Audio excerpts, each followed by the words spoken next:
So continuing from the previous clip, we have found the value of k in this equation, and so we have actually this equation now. Y is equal to y naught. Okay, y is equal to y naught e power minus 0.000113 t. Okay, so now we can apply this second conditions to find the value of t when 52.5% of the original radioactive material is remaining. Okay, so for example, if originally the radioactive was y naught, and then the remaining will be then 0.52 y naught. So we can just input the value of 0.52 y naught is equal to y naught e power minus 0.000113 t. Okay, and then in this case y naught will cancel with y naught, and the only unknown where here it will be t. And if we can find the value of t using our calculator, we need to take logarithm of both sides, and then we will find that the value of t will be 5312 years. Okay, so in this way we will find the estimated value. In fact, this 5300 years is almost not very far from this half-life, because we were talking about 52.5%. So it's obvious that the value will be somewhere in this range. Okay, so this is one of the modeling example using the separable equation. So let's look at another modeling example. So this modeling example is the mixing problem.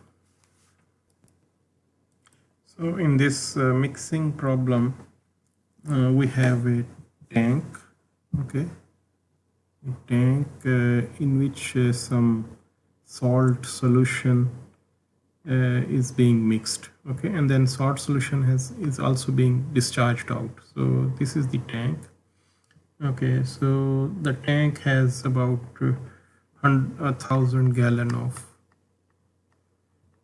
salt solution, which is called as brine, brine, brine. Okay, so there is a brine over here, and then this brine has originally 100 pound of salt inside.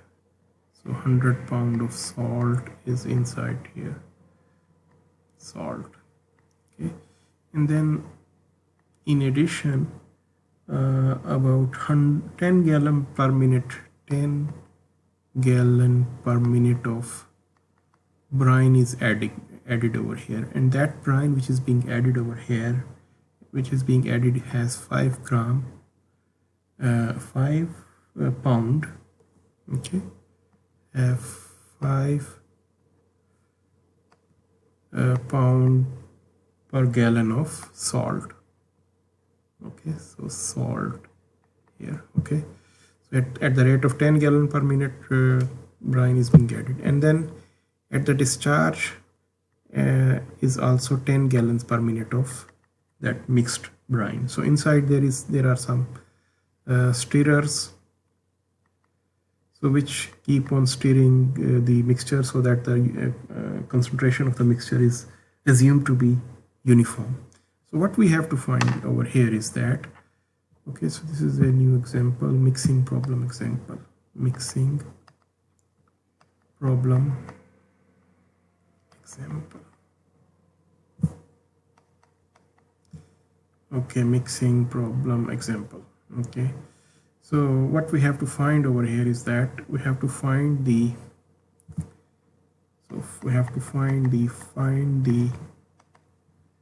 salt amount at any time in the tank. So suppose that the salt is the value of the amount of salt in the tank at any time is equal to yt.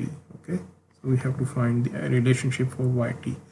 But what is happening over here is that some salt is being added over here and some salt is being discharged over here. So it means that the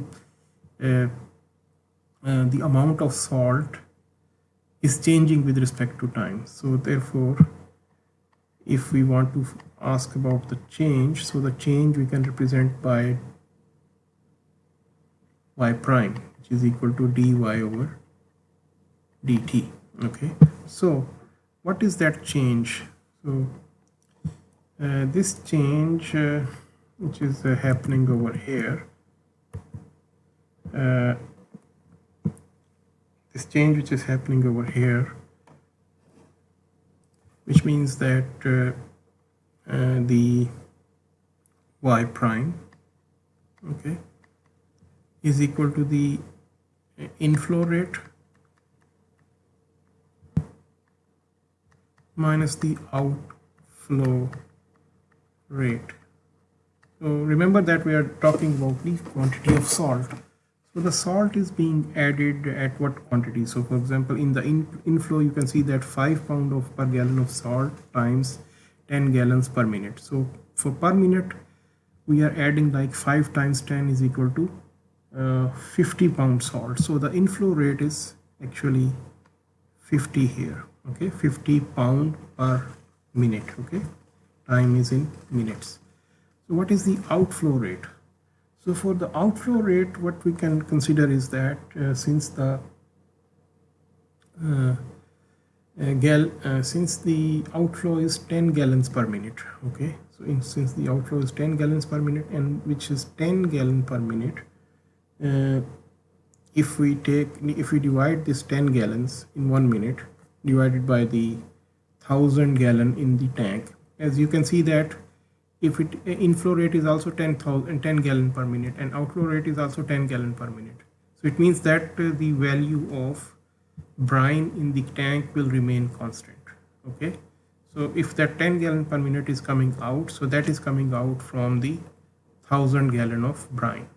Okay, so it means that 10 divided by 1000, so 10 divided by 1000 will be equal to, that is 1%. So that means 1% of brine is the outflow rate. Okay, and from that 1% of the brine, then the amount of salt over here is equal to y. Okay, so it means that 1% of y, that means 0.01 y is the outflow rate, which is the outflow rate. So we can then represent, because the amount of salt is y in the tank, and then 1% of the volume is coming out, so the outflow rate will be 0.01 y. So in this case, then I can see that the differential equation then becomes y prime is equal to 50 minus 0.01 y. Okay, so this is the differential equation. So now we can solve this differential equation by separating the variables. So how we can separate the variables? So what we can do over here is that I can take minus 0.01 as a constant. So it will be y minus 5000. Okay, it will be y minus 5000, and now I can take this y minus 5000 to the other side.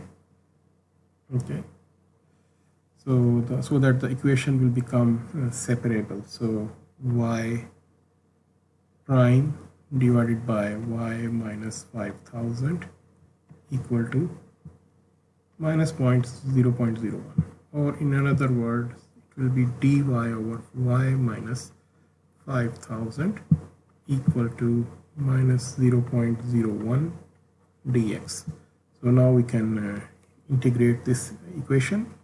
This is actually a 1 over y function. So let's take take u is equal to y minus 5000. So du will be equal to dy minus 0. Okay, so du will be equal to dy. So the left hand side will be equal to du. Okay, and then y minus 5000 is equal to over u is equal to minus 0.01 dx. Integrate both sides, so du over u is equal to minus 0.01 dx. Okay, so it will be log of u is equal to minus 0.01 x plus a constant.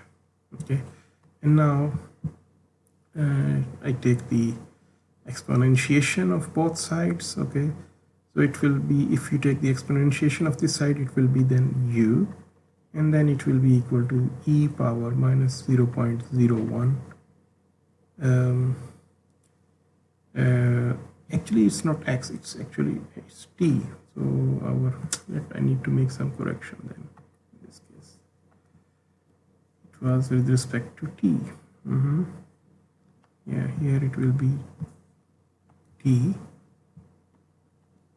and here it should be also t.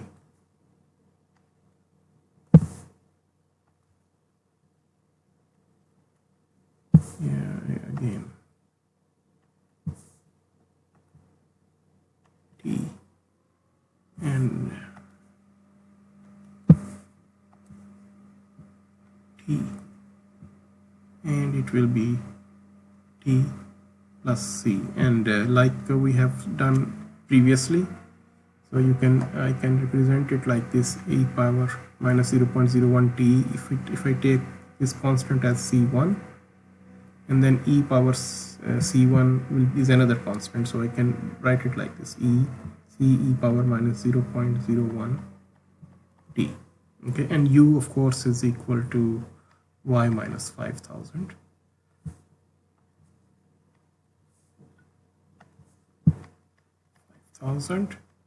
Is equal to c e power minus 0.01 t, and y is equal to 5000 plus c e power 0.01 t. Okay, power minus 0.01 t. So now this is the general solution. We can apply the initial value problem. So as we know that initially there was 1000 gallon, so this volume remains same, but there was 100 pound of salt, okay, initially. So it means that at time t is equal to 0, y was equal to 1000 pound of salt. Okay, it was 100 pound of salt, not 1000, sorry, it was 100 pound.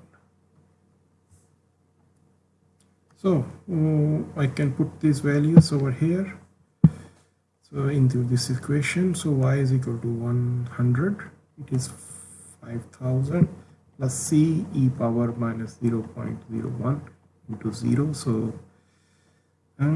So in this case I take 0, that's 100, and then 5000 on that side, so that we have c into e power 0, so it is 1. So c is equal to minus 4900. Okay, so in this way we have found the value of c is equal to 4900. So value of y will be then equal to the equation, this particular solution will be equal to 5000 minus 4900 e power 0.01